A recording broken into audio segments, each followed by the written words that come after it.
Ladies, gentlemen, geeks of all ages, you are now entering BJ Shea's Geek Nation. Welcome.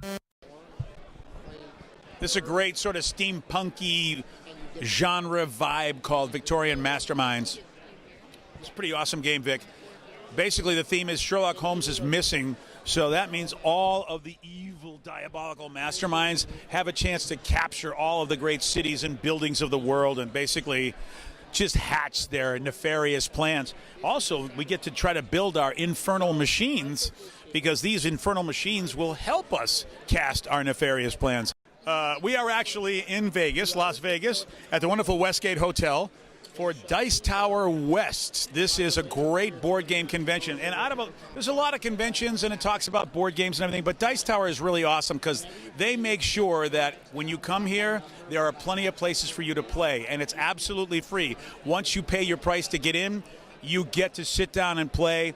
As a lot of us know in the industry, that's not always the case. You know, sometimes you can't find a space to play, or sometimes there is a space to play, and whatever. And speaking of Dice Tower, Mike Parkinson, one of the fine members of Dice Tower Network. Hello, I'm glad to be here since I'm helping out the Dice Tower. I'm a contributor. I don't work for them, but they do tell me what to do, and I do it. So there we go. In other words, Mike's a great guy that knows things about board games and a contributor, whereas I am a detractor of just humanity, really. I'd have to agree with that. Yeah.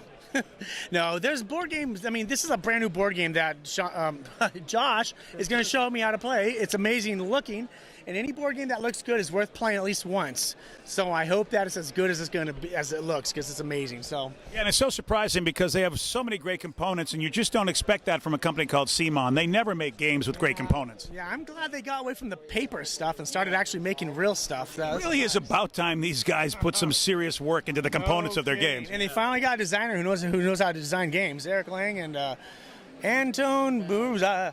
Oh, Anton, yeah. Oh, yeah, those two guys, what have they ever done? Yeah.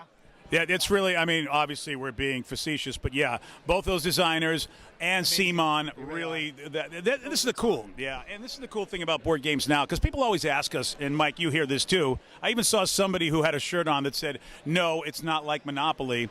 Because a lot of folks that don't know what's going on in the world of board gaming don't understand why we are so crazy, why we would come to a convention about board games. Exactly. And really the reason is because this is the kind of care and love that the artists that create these games give us, because it's not just your father's cheap $8.99 board game that you'd buy at some department store. Exactly. Or the ones you find at, most of the ones that you find at Goodwill are Life and Hasbro. So yeah, definitely worth coming to these conventions. You're going to learn so much more about board games and meet people who make real board games.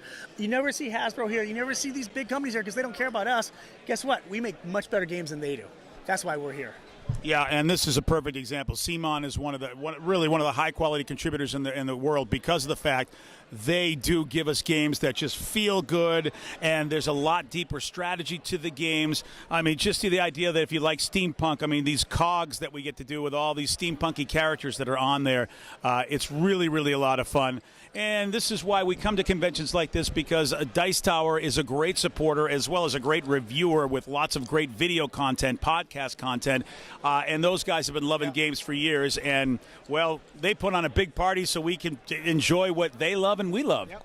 And that's why I work with them, because not only do they promote this hobby, they promote it as a family hobby too, because it brings the families together to play games. That's important to me, and that's important to them. So I will always be there to help them as needed. You got something to say too, sir? Don't forget to follow Mike on Board Game Makeover on YouTube.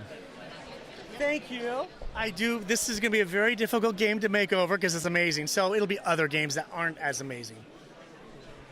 Now, what is it? What is a board game makeover? Because I'm assuming there's no lipstick that is involved in this. It's something I started doing for fun a couple years ago by changing a theme of a game out. And what I did was for example, I took Carcassonne and I gave it a Simpsons theme because I like the Simpsons, and my kids played it because of that. So I started doing that to other games, and I made like a giant Ticket to Ride game, 6 feet by 4 feet. And I did some crazy things at the time. And I haven't matured much, so I'm still doing those things just at a slower rate because I'm getting older.